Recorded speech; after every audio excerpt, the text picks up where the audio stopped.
नमस्ते, मैं हूं डॉक्टर प्रिया भावे चित्तावर और आज हम चर्चा करने वाले हैं टेस्ट ट्यूब बेबी से जुड़े एक बहुत ही कॉमन सवाल की। और वो ये है कि क्या ये टेस्ट ट्यूब बेबी की प्रक्रिया, आईवीएफ की प्रक्रिया पेनफुल है। जब भी टेस्ट ट्यूब बेबी के बारे में चर्चा की जाती है तो सबसे पहला सवाल जो महिला के मन में आता है वो ये है कि क्या ये तकलीफ देह प्रक्रिया है, क्या इसमें दर्द होता है।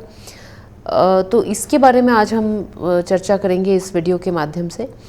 क्या टेस्ट ट्यूब बेबी पेनफुल है, ये जानने के लिए सबसे पहले हमें देखना पड़ेगा कि टेस्ट ट्यूब बेबी के जो चरण होते हैं वो क्या क्या होते हैं। टेस्ट ट्यूब बेबी का जो पहला चरण है उसमें फॉलिकल्स को डेवलप करने के लिए इंजेक्शंस लगाए जाते हैं। ये जो इंजेक्शंस हैं ये फॉलिकल स्टिमुलेटिंग हार्मोन नाम के इंजेक्शंस होते हैं और ये इंजेक्शंस डेली लगाए जाते हैं।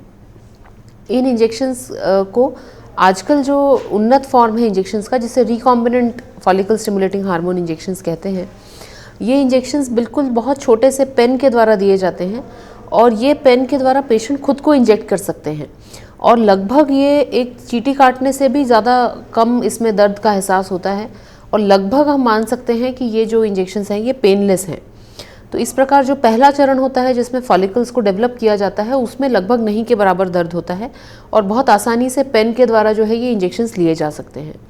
जो दूसरा चरण होता है जिसमें एग्स को बाहर निकाला जाता है, फॉलिकल्स के अंदर जो एग्स हैं उसे रिट्रीव किया जाता है, उस प्रक्रिया को एग पिकअप कहते हैं। अब ये जो एग पिकअप की प्रक्रिया है ये कोई ऑपरेशन नहीं है। इसमें साधारण एक नीडल के द्वारा हम फॉलिकल्स को पंक्चर करते हैं, उसके अंदर जो फ्लूइड है उसको निकाल लेते हैं और एम्ब्रियोलॉजिस्ट जो है इसमें से एग्स को अलग कर लेता है। ये पूरी प्रक्रिया एनेस्थीसिया में की जाती है और बहुत छोटी सी, ये हार्डली 10 या 15 मिनट की प्रक्रिया होती है। इस पूरी प्रक्रिया के दौरान कहीं भी पेशेंट को किसी भी तरह का दर्द या तकलीफ का एहसास बिल्कुल भी नहीं होता है। जो तीसरी प्रोसेस है एम्ब्रियो ट्रांसफ़र, यानी भ्रूण को यूट्रस के अंदर वापस डालने की जो प्रोसेस है, ये भी बिल्कुल पेनलेस प्रोसीजर है। इनफैक्ट ये इतनी पेनलेस है कि इसमें किसी तरह का एनेस्थीसिया देने की आवश्यकता ही नहीं पड़ती है। इसमें पेशेंट नॉर्मली नाश्ता वाश्ता करके खा पी के आ सकता है अस्पताल में, थोड़ा सा यूरिन होल्ड करना पड़ता है और एक बहुत ही फाइन कैथेटर के माध्यम से भ्रूण को यूट्रस के अंदर ट्रांसफ़र कर दिया जाता है। पूरी प्रक्रिया में कोई भी डिस्कम्फर्ट, कोई भी पेन जो है ये बिल्कुल नहीं होता है। एम्ब्रियो ट्रांसफ़र के बाद प्रेगनेंसी को सपोर्ट करने के लिए प्रोजेस्टेरॉन की दवाई दी जाती है। कभी कभी ये इंजेक्शंस के द्वारा दी जाती है जिसमें कि थोड़ा सा दर्द हो सकता है, परंतु अब इंजेक्शंस के भी बहुत अच्छे वर्जन आ गए हैं जो कि वाटर बेस्ड इंजेक्शंस हैं, जो कि लगभग पेनलेस हैं क्योंकि ये सबक्यूटेनियसली दिए जाते हैं।